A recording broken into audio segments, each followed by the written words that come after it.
All right, this is Sports for Real. As you can see, it's a dreary, rainy Friday afternoon down here in so-called sunny Florida. Everybody's getting ready for a weekend. We're so used to the wet weather, it doesn't even mean anything to us. So a lot of people are going to be out, hanging out, doing the things they do on a typical Friday night, especially in the summertime. Tonight, also, sports fans get another treat with the NBA Finals Game 4 going on. And I'm just going to keep this short. I'm hearing all the pundits say that the pace that Indiana set is just too high for OKC and everybody else in the league. And it's like this otherworldly pace that nobody can seem to keep up with. And they just keep wearing OKC down. 2 days ago, before the Pacers won Game 3, they were pretty much saying that the Pacers were dead. They couldn't do this and do that. So what you have is a gross inconsistency among all the opinions about the NBA Finals. But it doesn't make a whole lot of sense to me to think that Indiana has this high pace that nobody can seem to keep up with. It's almost like that Oklahoma City just joined the NBA and playing against the Pacers is just this new phenomenon, and they just can't keep up. So what is OKC going to do? Well, before I say anything about that, let's go back and look at Game 3 and see how that went. You had a guy come off the bench for Indiana, and he played the game of his life. He scored 27 points in like 22 minutes, and the bench contributed greatly for Indiana. The crowd got in it, and lo and behold, OKC did some things that they don't normally do. They turned the ball over. And despite all of that, it was still in question to the final seconds. In other words, Indiana had to pretty much play a perfect game to get in that position. But how many times do you think that the Pacers are going to play a perfect game? So the people that are flip-flopping about who's going to win this series are now saying that Indiana's going to take it in 5.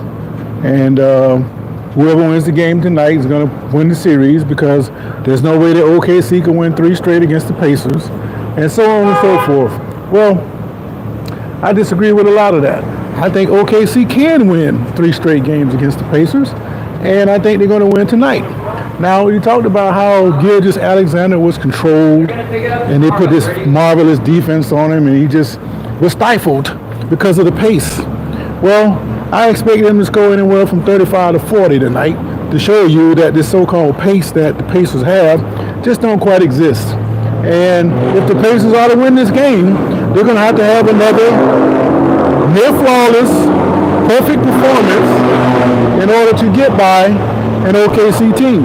Mainly because this team, every time they get their back up against the wall, they always seem to find a way to bounce back. Well, tonight is one of those exceptions. So I think that OKC is going to pull this game out, and they're going to go back on Monday, and they're going to take a 3-2 lead.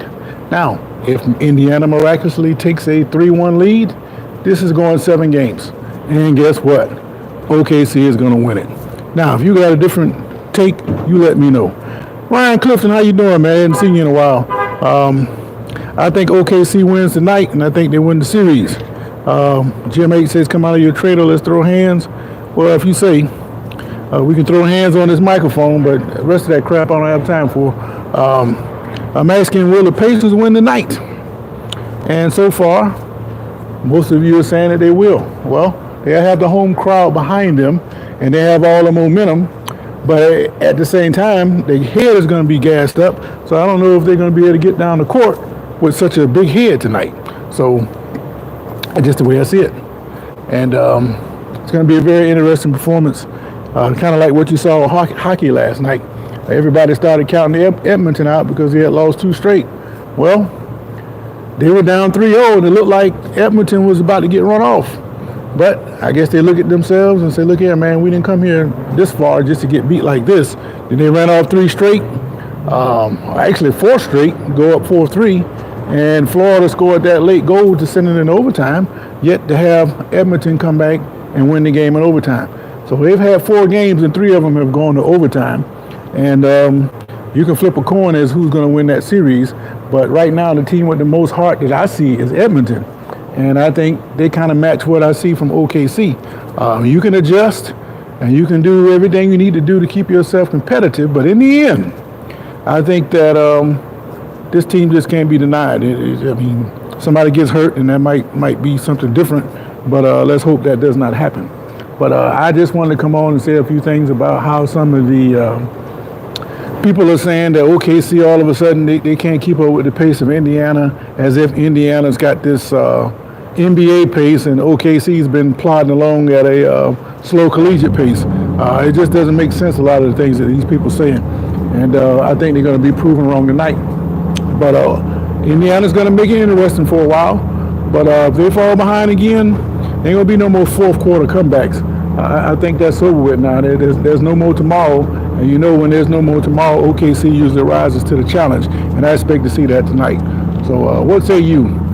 All right, see any more comments here? Jim H., he's a funny guy. Bradley Sosa retracted his message. Ryan Clifton is out there. I hadn't seen my guy Freddie Wright. He's a big OKC fan.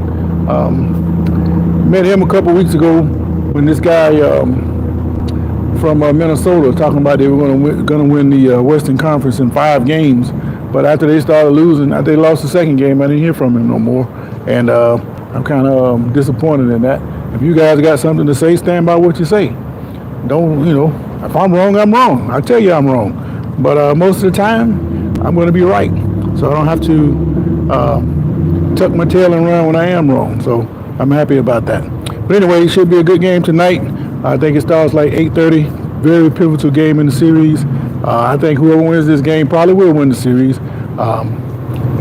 If Indiana wins, we're going 7.